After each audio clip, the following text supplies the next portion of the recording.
Listo. Entonces, bueno, pues ya está en el Classroom la especificación de la propuesta que se tiene que entregar. Entonces, a lo que se está pidiendo justamente pues es el diseño de un sistema de recomendación a partir de las cosas que hemos estado discutiendo en las últimas semanas y un poco también lo que estaremos revisando en esta última parte. Pues acá se da como referencia algunos artículos que describen un poco cuáles son las técnicas para el desarrollo de los sistemas de recomendación, lo que hemos estado platicando. Ya, por ejemplo, la semana pasada habíamos compartido aquí en la sesión, el video de nuestra sesión. Aquí está. Entonces, este es el video de la sesión de la semana pasada. Y se publicaron aquí los artículos que comentamos, el artículo de cómo funcionan los sistemas de recomendación de Amazon y la presentación que estuvimos trabajando. Y bueno, ahora se suman a estos materiales las actividades que están aquí. Y aquí entonces,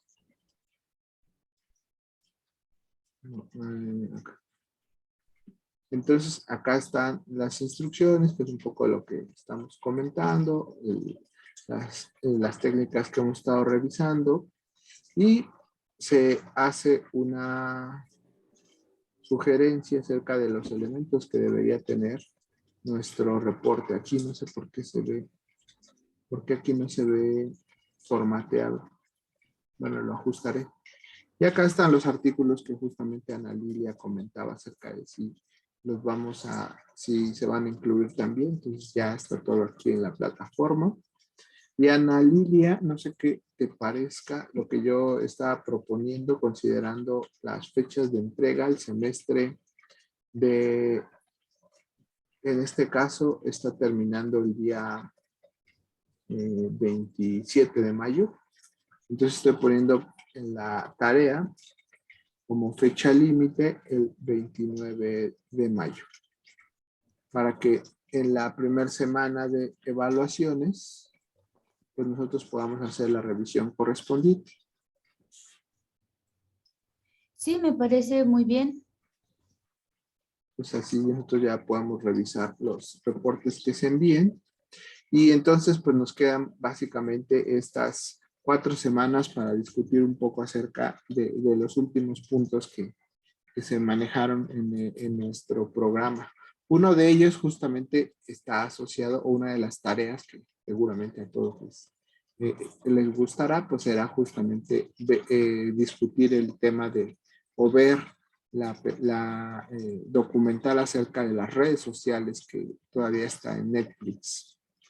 Entonces ahí será importante que si alguno nos cuenta que no tiene acceso a Netflix, pues vemos cómo le hacemos para poder ver esta. A lo mejor en alguna sesión podemos aquí compartir la pantalla y podemos seguir. Oye, Ajá, Gustavo, ahorita que estás hablando de Netflix, ¿qué crees que descubrí? sí. Que si pincho 2 veces, el otro día estaba viendo una película, igual me le iban a cortar en la canción del final y los créditos.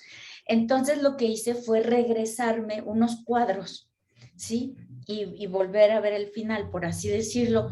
¿Y qué crees? No me cortaron entonces ni la Ajá, qué, canción ni los créditos. Entonces yo dije, a lo mejor ese es el truco que se necesita hacer. Y me acordé porque es que odio de veras que me corten los créditos y la canción, porque es que se esmeran mucho los directores para poner la canción al final y generalmente la canción del final tiene muchísimo que ver con toda la trama de la película. Bueno, de eso se trata. Al menos sí, eso es sí. lo que yo creo.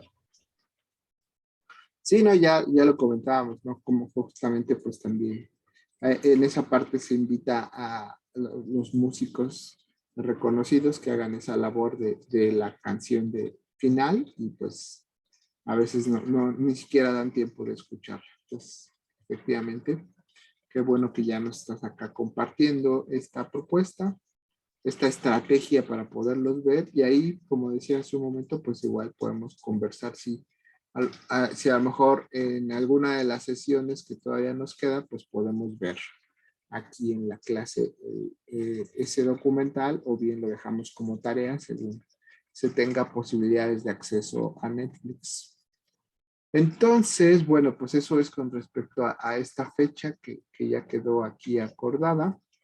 Y acá entonces lo que esperaríamos es que el artículo o el reporte asociado tenga al menos estos elementos, que es una introducción, una definición del problema, la descripción de la propuesta e implementación con sus respectivas conclusiones. Se plantea que se haga una breve descripción del objetivo del sistema y por qué es necesario un sistema de recomendación. Aquí pues es importante que se entienda por qué puede ser relevante. Hay mucha información, es un problema donde las decisiones son complejas, etcétera. Y después está también que nos describan cómo es el perfil de usuario, cuáles son los productos que se consideran, qué técnicas se propone utilizar, y se describa con un ejemplo cómo funciona el sistema después. Y esto pues nos permita tener una idea de cómo funciona, aunque no lo tengamos nosotros aquí presente. Entonces, bueno, estos puntos están descritos aquí en las instrucciones de la tarea y están aquí los artículos que se mencionan en la descripción de esta tarea. Entonces, bueno, pues ahí ya está abierto el sistema para poderlos enviar. Y lo que me interesaba trabajar esta semana, pues es justo en continuación de lo que conversábamos la semana pasada. La semana pasada hablábamos precisamente que en esta presentación que está allí en la plataforma, acerca de los sistemas de recomendación que plantea el mismo Amazon, pues discutimos la semana pasada alrededor de la estrategia específica que ellos utilizan, que es una estrategia basada en identificar la relación y el interés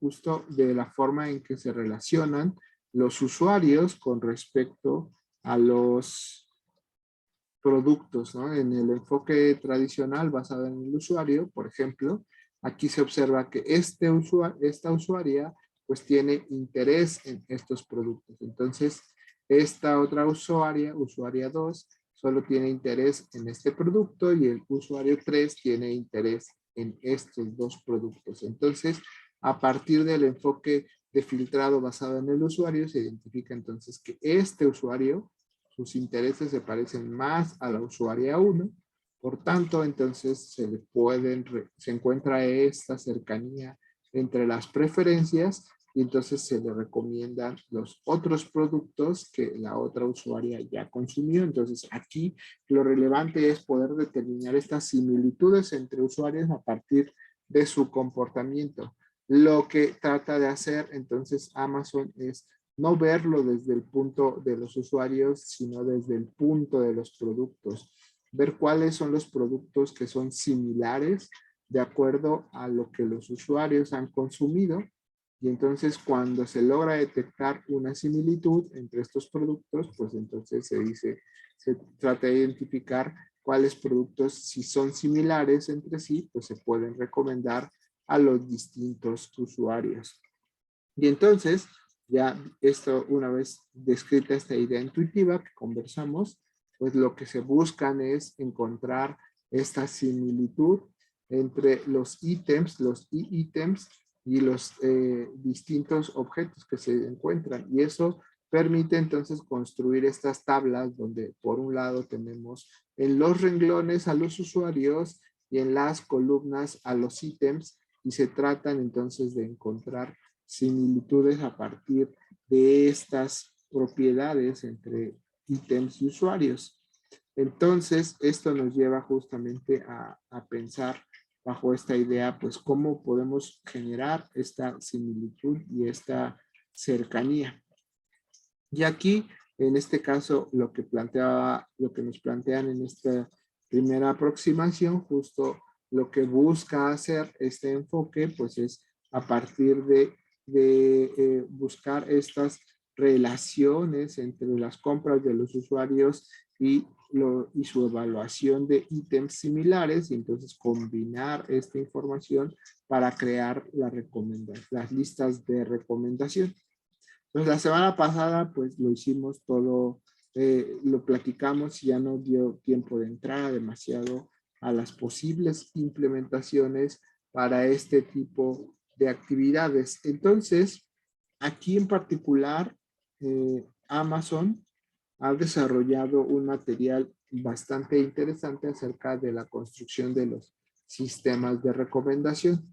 Ellos entonces han desarrollado un pequeño curso de 4 horas acerca de cómo implementar sistemas de recomendación. Retoman algunas de las cosas que nosotros hemos comentado aquí en el curso. Acá pondremos, acá les dejo la liga a este mini curso de Amazon, donde igual nos da un poco del background que hemos estado nosotros discutiendo acerca de las recomendaciones, y después empiezan a revisar algunas técnicas específicas, también las revisan de manera rápida, y en la que profundizan más precisamente es en las técnicas de filtrado colaborativo, que acá le llaman esta matriz de factorización. Y otra cosa interesante que tiene este curso que tiene Amazon es que entonces nos permite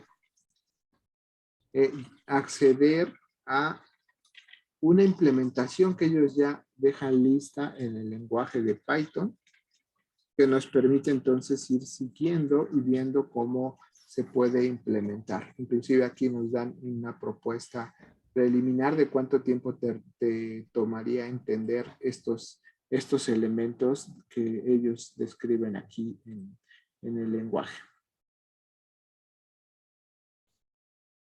Igual si quieren, si en algún momento se quiere comentar algo, me avisan y nos vamos deteniendo. Entonces, bueno, pues nosotros aquí nos iremos un poco más rápido porque pero ya están aquí las ligas en el chat, y después las pondremos como parte complementaria al video para que las puedan revisar. Entonces, la primera parte, lo interesante que tiene esta herramienta en la que está desarrollada, se llama Colab, que es un espacio que proporciona Google para ejecutar en línea scripts asociados a Python. Entonces, en realidad, aquí lo único que nosotros tenemos que hacer es aquí conectar a una máquina virtual. Se nos asignan los recursos necesarios para poder ejecutar nuestras aplicaciones, y entonces ya estamos listos. Por aquí nos dice, por ejemplo, cuál fue, a qué cantidad de RAM fue asignado. Por ejemplo, aquí dice que estamos usando 1 gigabyte de 12 gigabytes, un espacio de disco de 38 gigas, de casi 78 gigas que nos prestan para poder hacer esta ejecución. Entonces, en realidad, se vuelve interesante que de manera muy rápida tenemos un ambiente para poder empezar a programar y hacer cosas con Python, principalmente utilizando entonces algunas de estas bibliotecas que el mismo Python ha desarrollado. Entonces, este sistema de recomendación se basa en la herramienta de TensorFlow, que es justo una biblioteca, un conjunto de herramientas que nos proporciona Amazon para poder realizar aprendizaje automático. Ya vienen aquí implementadas muchos elementos que de pronto tendríamos nosotros que construir desde cero. Entonces, lo relevante es entender la lógica detrás de todo de este funcionamiento y de la organización de esta biblioteca de TensorFlow, y entonces sacarle el mayor provecho que se pueda. Nosotros entonces, como hemos comentado ya en sesiones anteriores, pues podemos utilizar datasets que están disponibles en la red. algunos ofrecidos por universidades, otros por empresas, pero ya hay una serie de datasets que hemos estado mencionando previamente que se pueden explorar. En la sesión pasada exploramos un poco el sitio de Kaggle, que justo nos ofrece una serie de datasets. Entonces, aquí en Kaggle Datasets nosotros podemos acceder directamente a distintos datasets que ya están acá listos para poderlos operar. Muchos de estos datasets no han sido procesados, entonces es parte de la labor de los que estamos como queriendo aprender a usarlos, el proceso de limpieza de acuerdo a la técnica que estemos utilizando.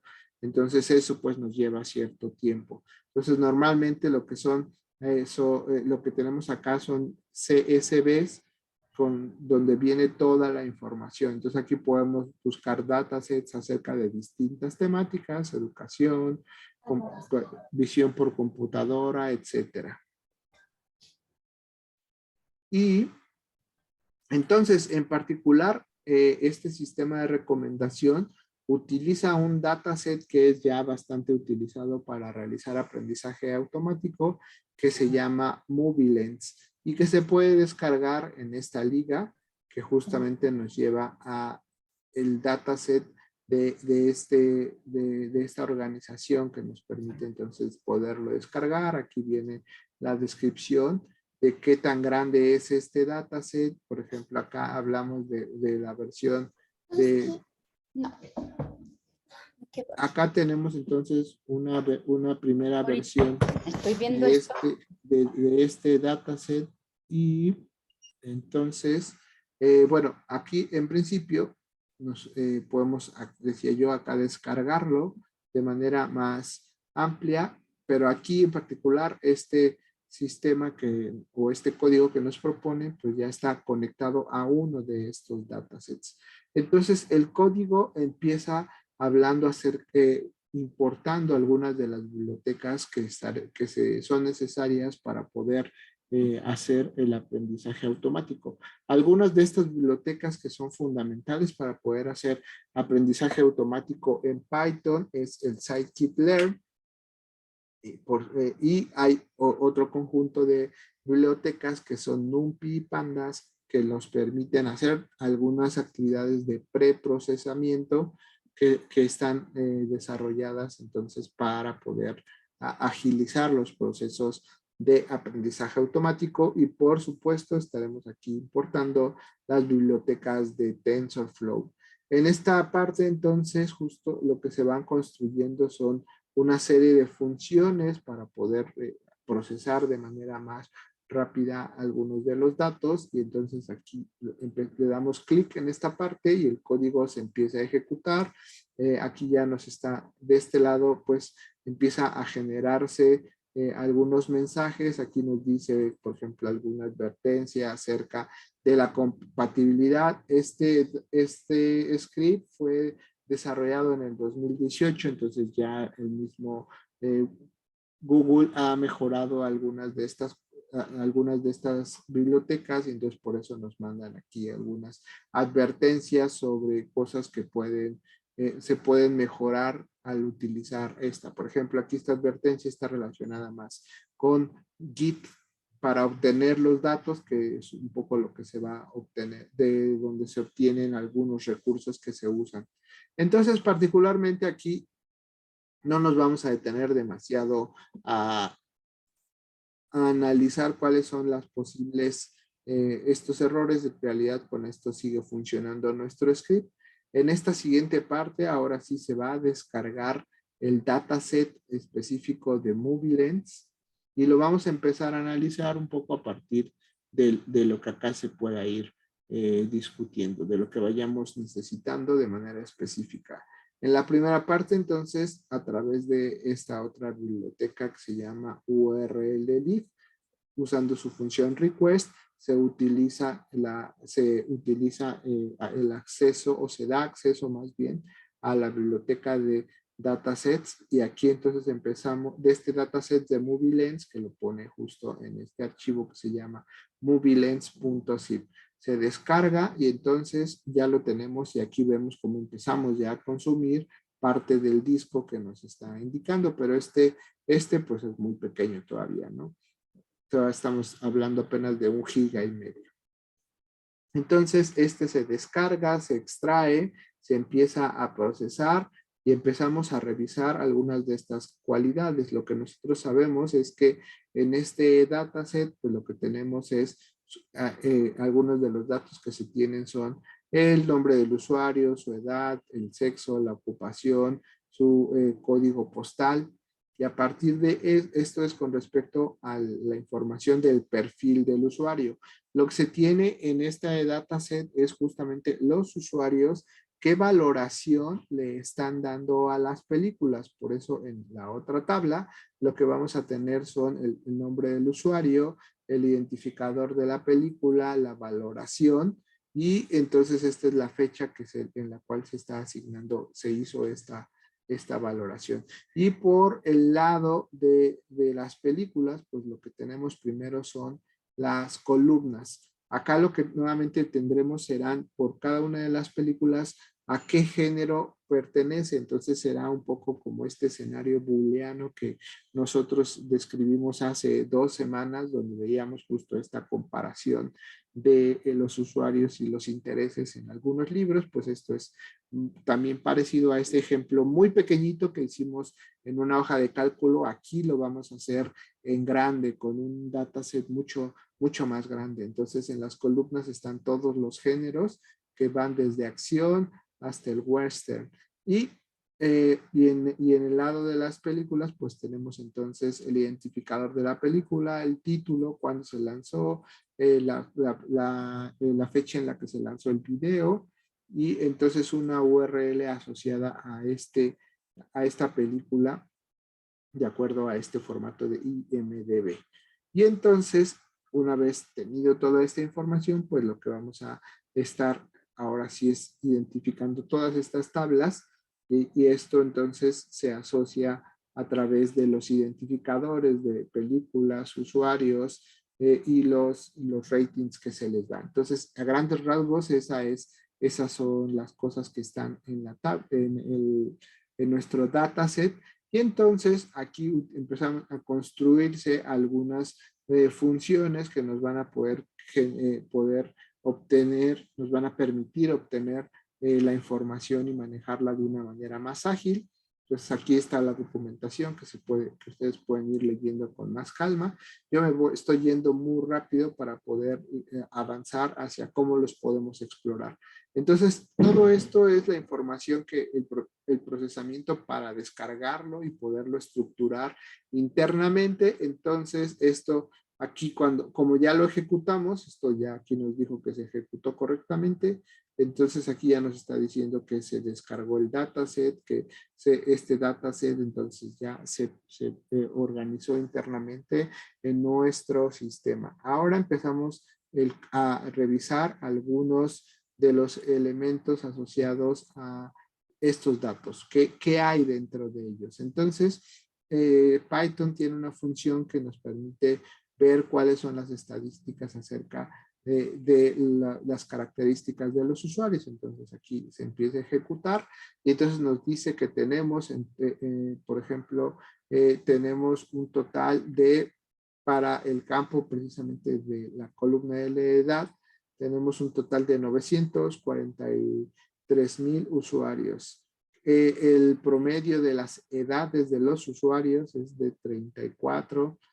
La edad mínima son 7 y aquí los divide justamente en estos porcentajes, ¿no? Cómo se distribuyen alrededor de las edades que están aquí. Y esto nos permite entonces poder empezarlas a poder conocer cuáles son algunas de estas cualidades.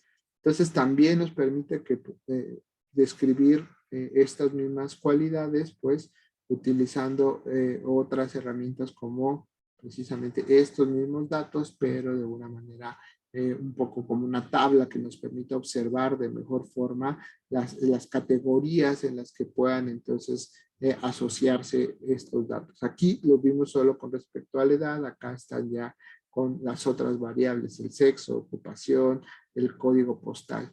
Entonces, nosotros podemos también crear otros histogramas a través de, y a partir de esta biblioteca que se descargó previamente, podemos hacer algunos elementos interactivos para explorar los datos. Entonces aquí le damos clic para que se ejecute, construye precisamente estos filtros para poder tomar los datos y empezarlos a explorar de acuerdo a estas funciones. Y entonces, ya que tenemos estas funciones listas para poder aplicar los filtros, pues entonces podemos empezar a hacer una exploración para poder ver cómo se utilizan.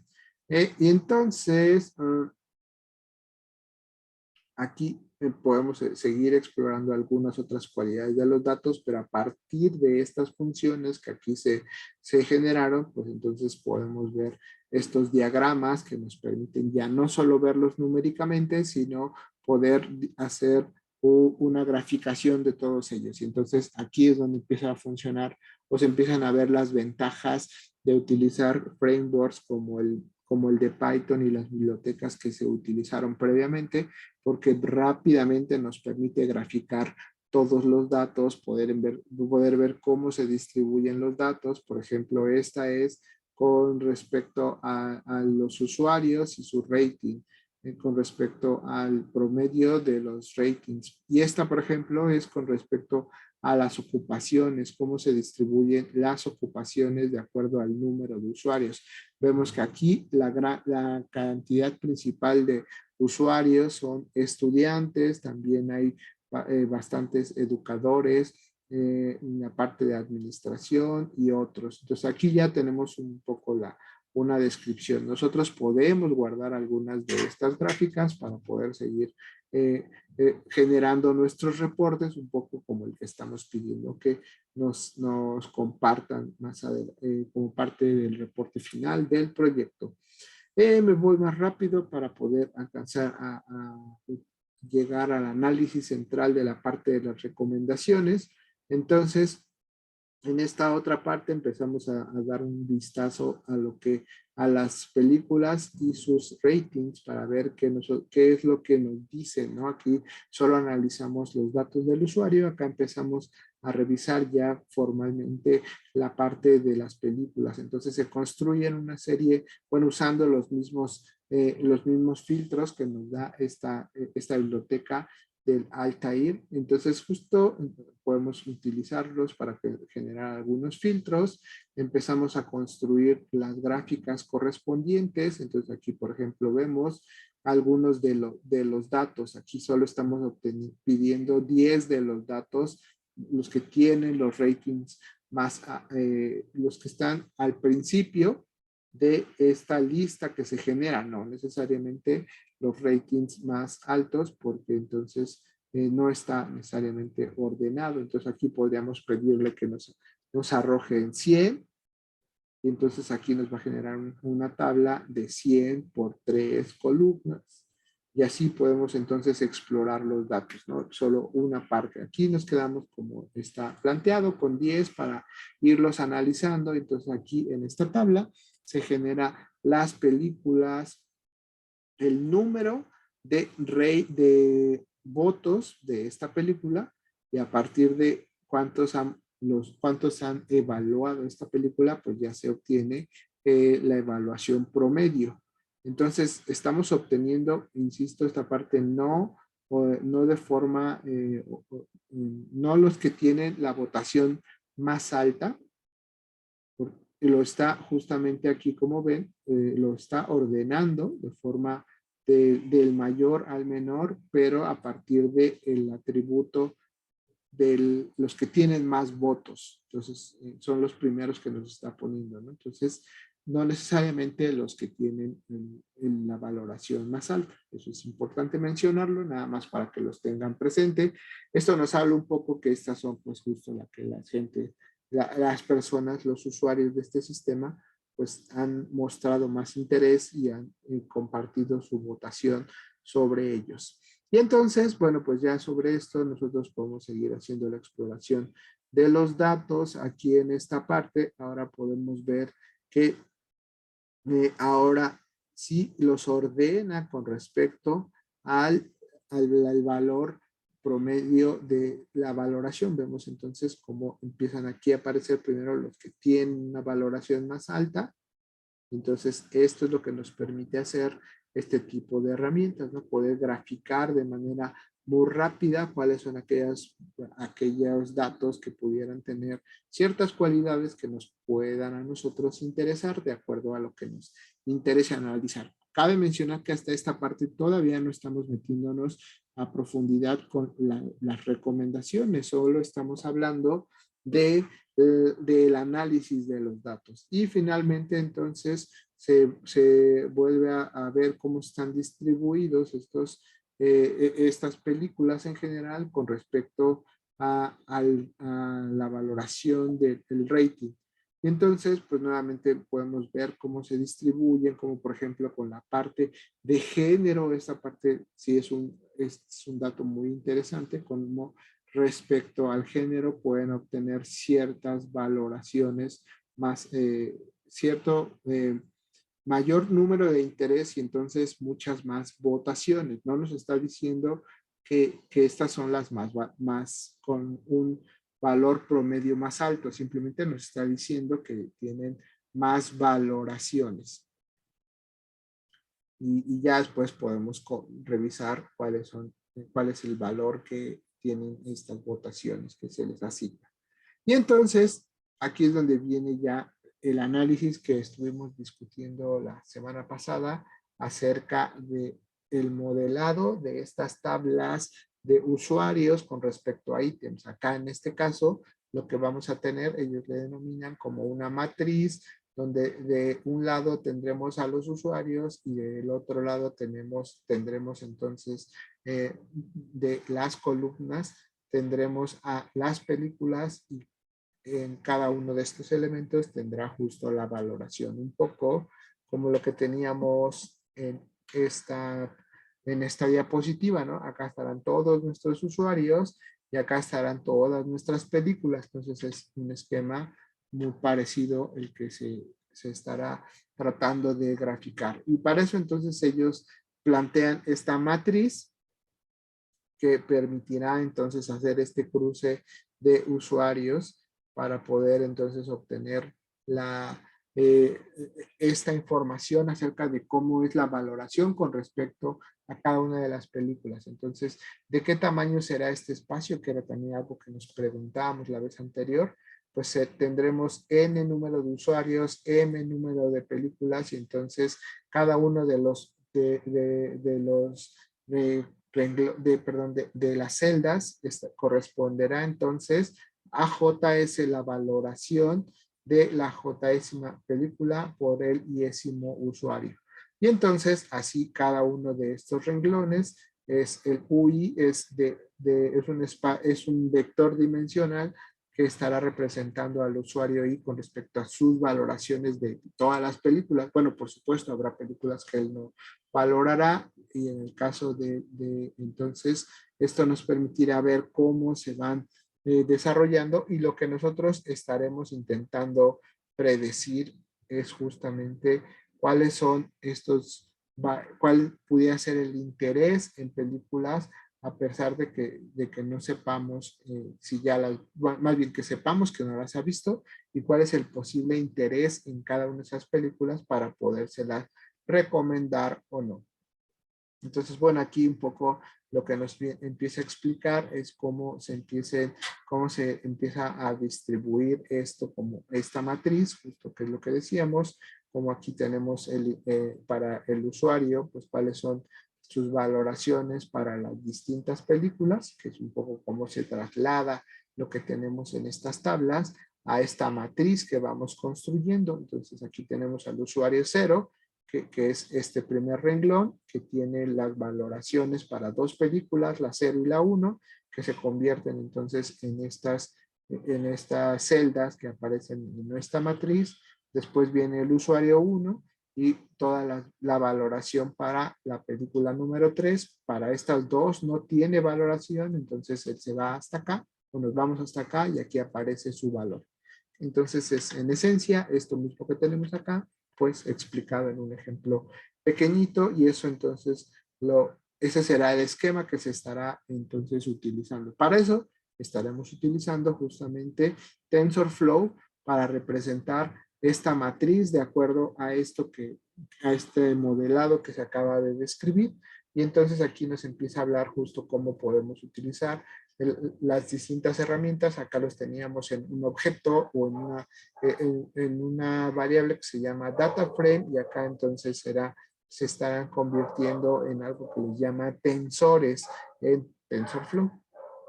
Entonces aquí empezamos a hacer la construcción y el modelado de los tensores. Aquí solo entonces estamos viendo cómo se mapean, y aquí entonces empezamos a construir las funciones correspondientes para poder hacer todo este cálculo.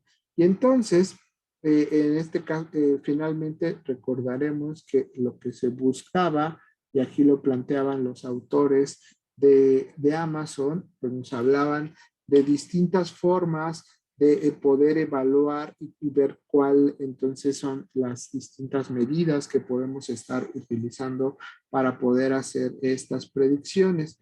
Y entonces, por aquí venían, me parece, no, nada más nos pusieron aquí cómo comparan estos modelos justo contra los otros enfoques. Y entonces, aquí pues lo que intentan calcular es, o más bien describir, es cómo se calcula el error a partir de el error de estas diferencias de cuadrados, el error promedio a partir de esta función. Y entonces genera la función que hace este cálculo con respecto a las predicciones. Entonces aquí se genera la función, acá entonces se define cómo se calculará esta otra función que permite entonces ya aplicar calcular este tipo de error para las predicciones que se van obteniendo. Y entonces estamos listos para poder entonces ya empezar a trabajar con esta cantidad de datos. Entonces aquí en este ejemplo estarán utilizando 943 usuarios, 1688 películas y esto pues nos habla de qué tamaño estaremos trabajando en la dimensión del problema. Me voy rápido entonces ya a la construcción de este modelado, y entonces aquí empezamos ya a construir ya las funciones que estaremos utilizando, y finalmente entonces podemos empezar a ver ya cómo podemos empezar a obtener los datos asociados a estas funciones.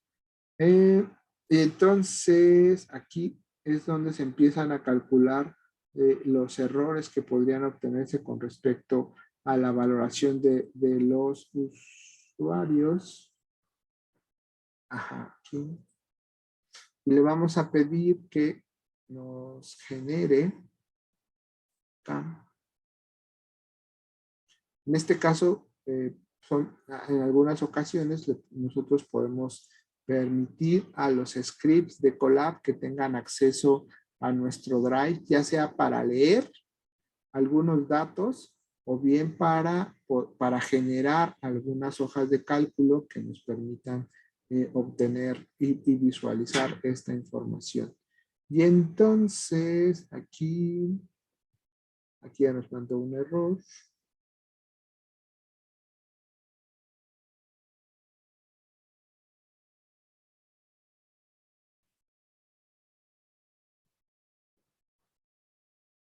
Ok, este es un problema porque como decía hace un momento, a ver, déjenme ver si fue, no. Si es por un problema de autentificación, como esta versión del script es más viejito, 2018, pues ya no cumple algunos criterios que están ahora solicitando el mismo Google. Sí había notado que ya había por aquí algunos problemas, pero bueno, están estos problemas como de versiones, pero había visto que sí había funcionado todavía. Bueno, entonces no podremos ver la hoja de cálculo. Y y este tampoco va a funcionar muy bien para poder visualizar cómo se construye. Bueno, ni modo, esto no lo podemos ver.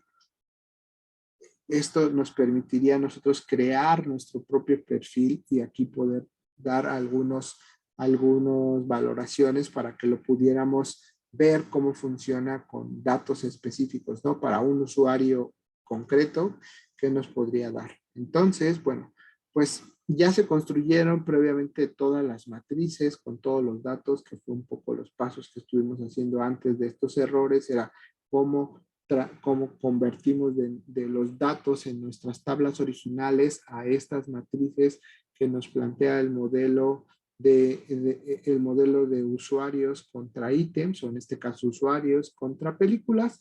Y finalmente entonces podemos llegar ya a la construcción del aprendizaje de estos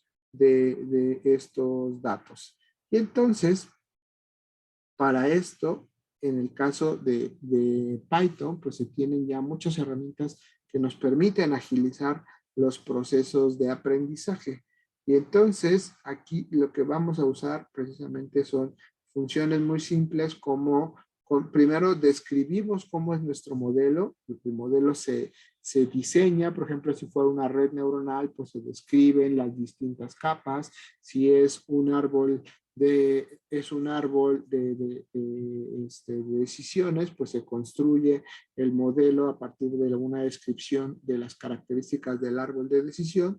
Entonces esto se hace en esta etapa donde nosotros lo construimos, decimos cómo queremos que se haga la evaluación del error, simplemente le decimos model.train, le decimos cuántas iteraciones, le decimos qué tan rápido queremos que aprenda. Previamente ya se definieron los conjuntos de aprendizaje y entonces pues ya le empezamos a dejar que el sistema aprenda. Aquí es entonces donde se define el modelo que aquí se va a construir.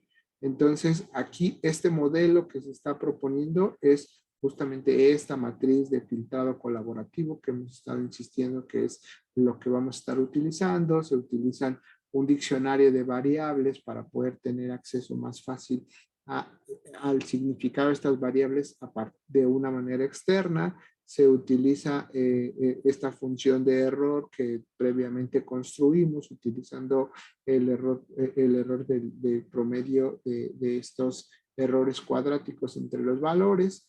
Y entonces a partir de toda esta definición pues se empieza a construir ya formalmente el modelo.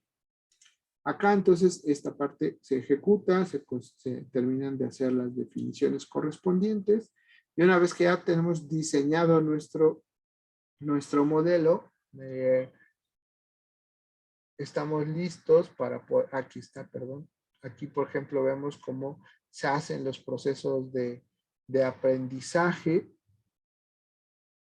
y se realiza ya finalmente la construcción de nuestra matriz.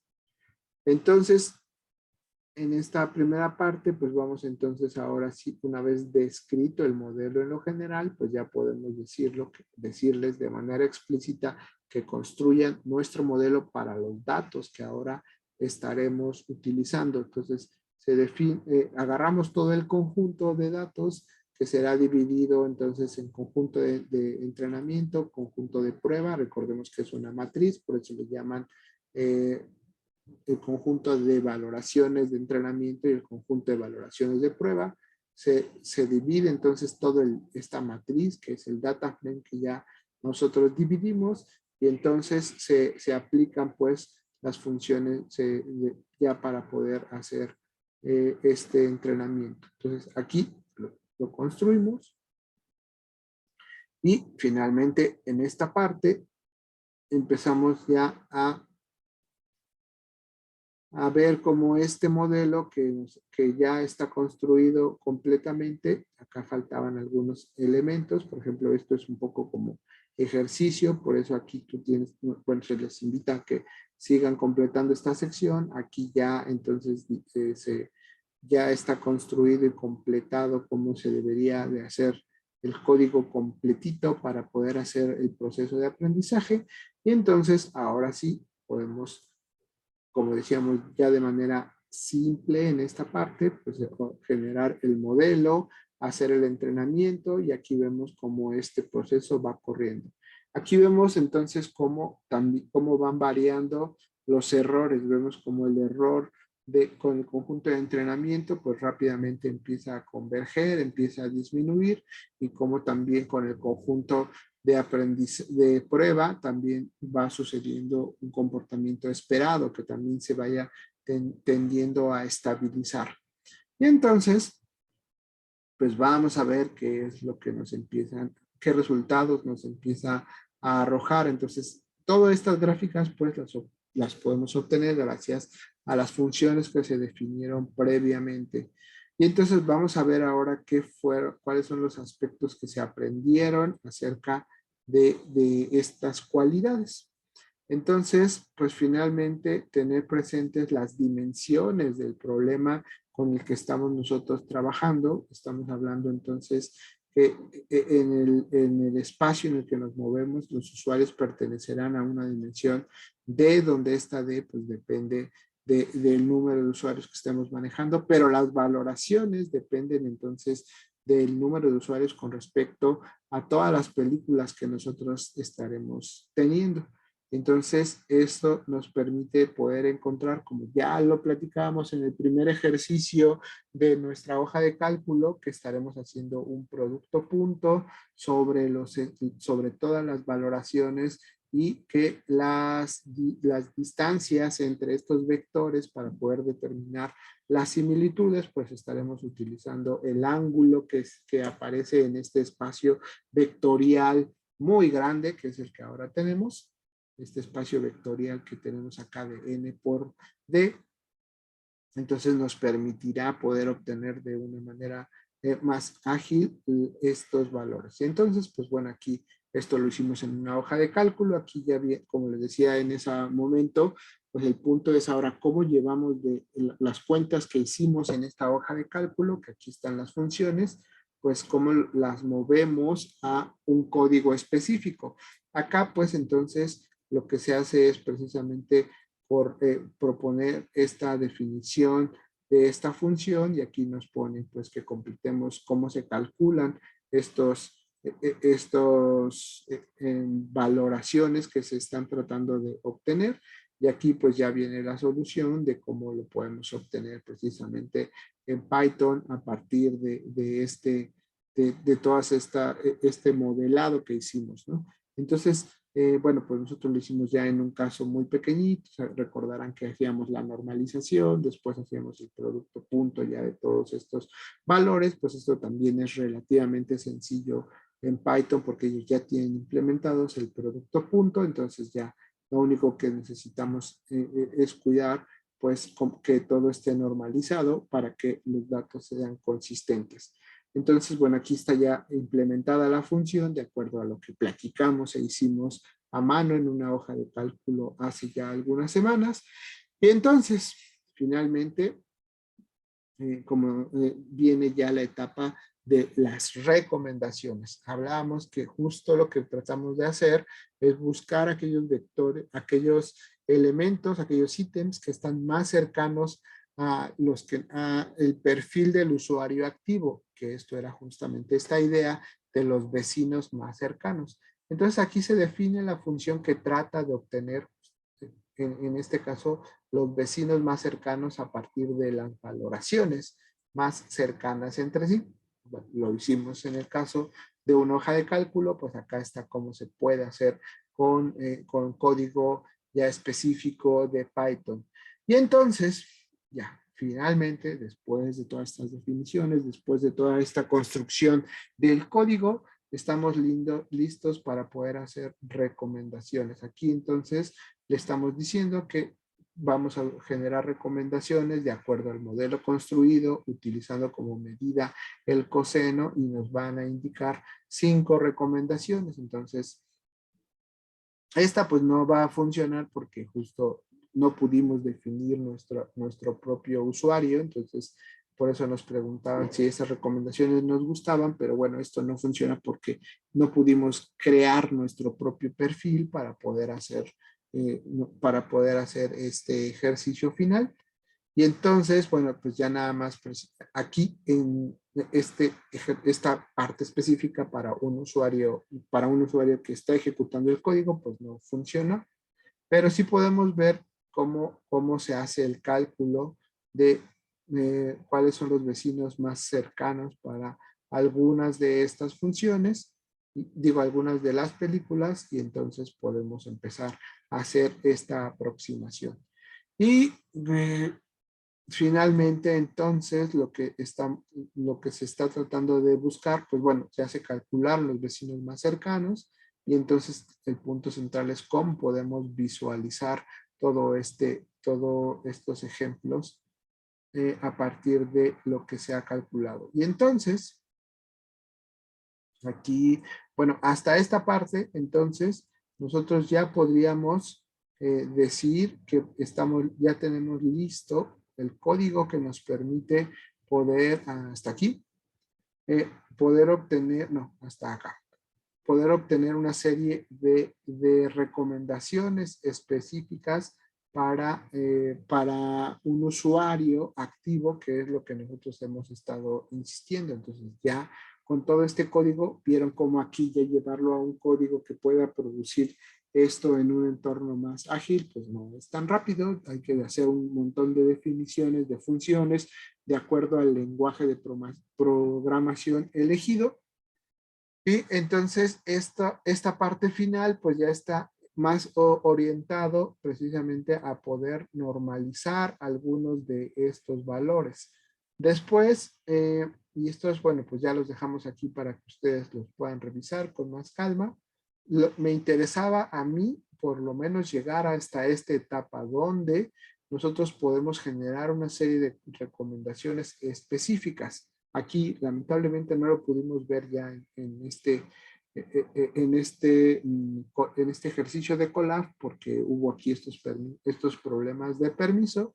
El tutorial que viene aquí trata y describe con más detalle algunas optimizaciones para mejorar los cálculos que están aquí obteniendo, particularmente entonces en esta parte de las matrices, de la regularización en estas matrices de factorización, como esto puede ayudar a que estos datos entonces nos permitan obtener un poco un poco más de precisión respecto a poderlas tener dentro de rangos más específicos.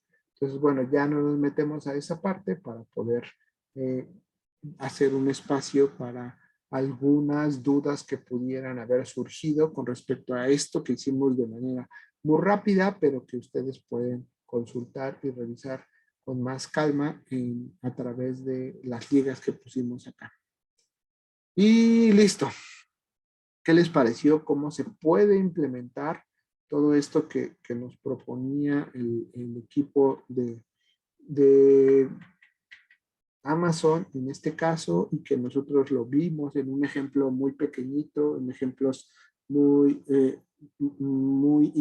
o más intuitivos en estos primeros ejemplos a través de una hoja de cálculo, y aquí ya vemos el código para un escenario mucho más grande como son estos datasets que podemos encontrar en la red.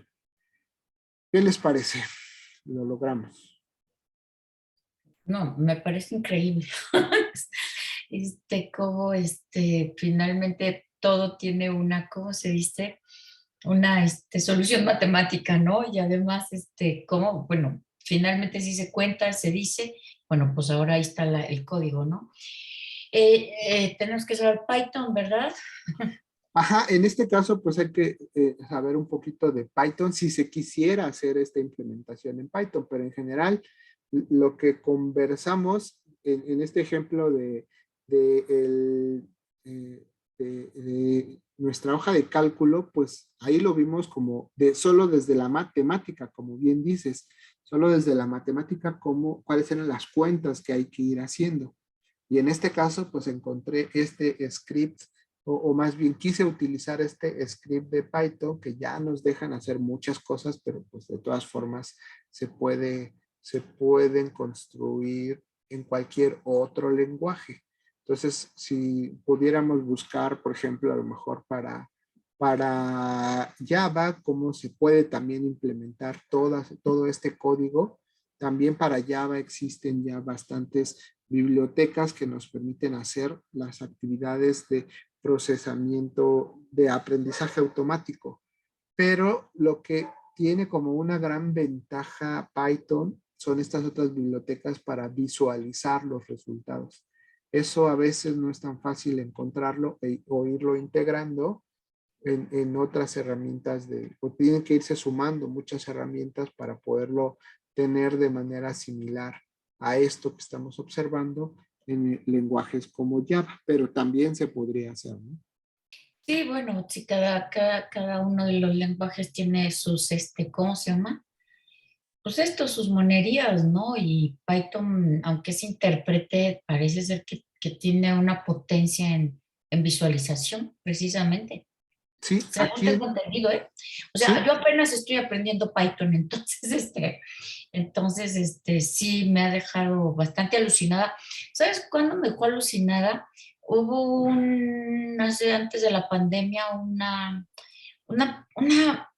hubo algo maravilloso allá en la UAM, en la UNAM, perdón, en el IMAS, un día de pura inteligencia artificial.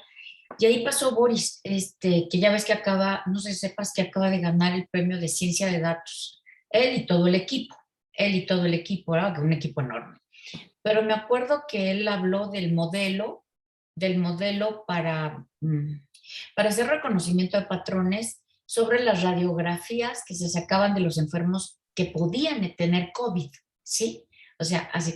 Entonces, creo que 80-90% estaban asegurando que si una radiografía, de acuerdo a ese estudio de patrones, decía que tenía COVID. Entonces, eso fue una maravillosa cosa que hicieron ellos y en el instante más álgido de la pandemia regaron ese código, ese programa, a todas, ¿cómo se llama? A todas las instituciones, obviamente, de gobierno, a todo quien lo quisiera, ¿no? Y se acaban de sacar el premio de la ciencia, pero un equipo enorme. Pero después, cuando preguntaron detalles específicos sobre cómo se hizo la implementación y todo, dijo Boris, ahí está el equipo. Y llamó a un chico. Y entonces creo que fue la primera vez que escuché hablar de Python. Y explicó que todo lo habían hecho en Python porque era un lenguaje que tenía eso, mucha capacidad para la visualización.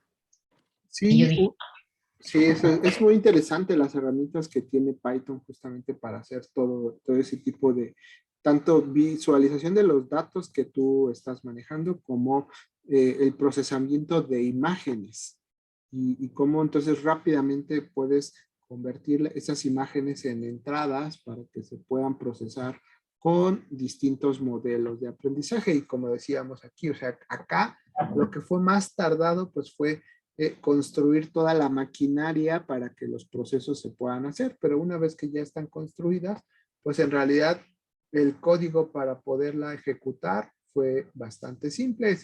Lo que hicimos en su momento, donde quedó, fue básicamente decirle aprende, acá está, ¿no? Básicamente era esto, ¿no? Model.train, le dices cuántas vueltas, cuáles son los conjuntos y después ya te dice justo cuáles son los resultados y ya lo puedes empezar a utilizar. Particularmente, entonces, aquí en este ejemplo, pues tratan de construir todo desde cero. Pero en realidad, en el caso de Python, ya muchas de estas maquinaria ya está hecha. Entonces tú solo le dices, pues quiero construir un modelo que utilice esta función para el error, que utilice esta velocidad de aprendizaje y muchas de las funciones que aquí construimos ya están diseñadas. Entonces, por eso también es que el caso de las redes neuronales, pues ya está casi todo hecho para que tú diseñes tu propia red neuronal y pueda aprender los patrones que tú necesites. ese model.train me imagino que viene en un import, ¿no? En un include de math, ¿no? Ajá, sí, cuando Entonces, digo, nosotros, porque ahí estoy un poco sí, sí, corriendo. sí, cuando nosotros al inicio generamos Ahí la, está el import. ajá, aquí están, entonces lo que utilizamos son herramientas Learn. particularmente Scikit-learn y TensorFlow como las herramientas centrales que ya vienen. Entonces, que ya nos proporcionan una serie de herramientas para hacer el aprendizaje automático. No, qué barbaridad. No, pues voy a poner más atención a mis clases de Python. Es muy interesante Python. Yo también no domino Python. Sé leer las cosas que programan los alumnos, entonces esa ya es, para mí es una gran ventaja, como bien viste en el caso ahí de Boris. En realidad, pues los chicos que van aprendiendo esto, pues son los que ya dominan la tecnología, entonces ellos ya me cuentan qué hicieron y ya sé, entonces sí ya puedo interpretar lo que dice el código, pero de pronto a veces construirlo desde cero, pues sí llevaría más tiempo, Sí, ¿no? no, no Entonces es solo cambio. los chicos que tienen ya más experiencia en eso. No, impresionante, impresionante. Y además esto existe y es gratis, ¿no? Ajá, justo Para existe que hagas, ¿cómo esta se llama? plataforma de Colab, que si no la conocías, Ana Lilia, te la recomiendo mucho porque si estás haciendo cosas con Python, uno de los problemas más difíciles o más complejos de Python es poder estar construyendo o configurando tus máquinas para que puedan hacer los procesos que te interesa, aprendizaje automático, redes neuronales, redes de aprendizaje profundo, etcétera. Tienes siempre que estar viendo que instalas esto, que instalas lo otro, que descargas por aquí, por allá. Entonces, si utilizas esta plataforma de Colab Research, como lo vimos ahora, pues justamente te dan una máquina virtual para que no tengas que instalar nada en tu computadora, sino que esto corre en una máquina virtual en la plataforma de Google. Yo ahorita estoy aprendiendo Python, pero con Usual, con Video, ahorita te digo con qué, con Visual Studio Code. Ajá. Y, bueno, estoy en los inicios también, o sea, digo yo. Además, no creas que me gusta tanto Python, ¿eh? O sea, porque está muy destructurado, ¿eh? O sea, yo creo que como primer lenguaje sería pues una cosa muy fea dárselas a los Es alumnos. difícil, sí, pero algunos Después, apuestan, algunos apuestan a que sí es como una mejor estrategia que Java. Entonces ahí hay como distintos puntos de vista. sí. Entonces, acá, si tú entras a esta dirección que puse de Colab Research, pues justamente te lleva un poco paso a paso cómo puedes empezar a desarrollar cosas con Python, particularmente de aprendizaje automático. No, es que eso. Y todo en línea, ¿no? Como te digo, no necesitas instalar ninguno de estos entornos en tu computadora, simplemente conectas a una máquina que te da acceso Google y pues está maravilloso. Hace rato yo les mostraba justo cuando hicimos el ejercicio, pues rápidamente acá está. Bueno, ya me desconectó, pero si yo me reconecto,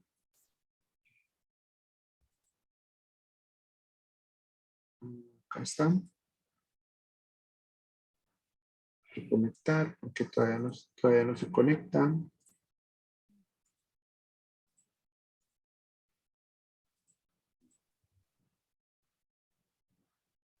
Ya no sé por qué ahora no me está dejando Bueno, ejecutarlo. Pero bueno, veíamos que nos generaba una máquina virtual de, creo que eran 12 gigas de RAM. Mi laptop solo tiene 8.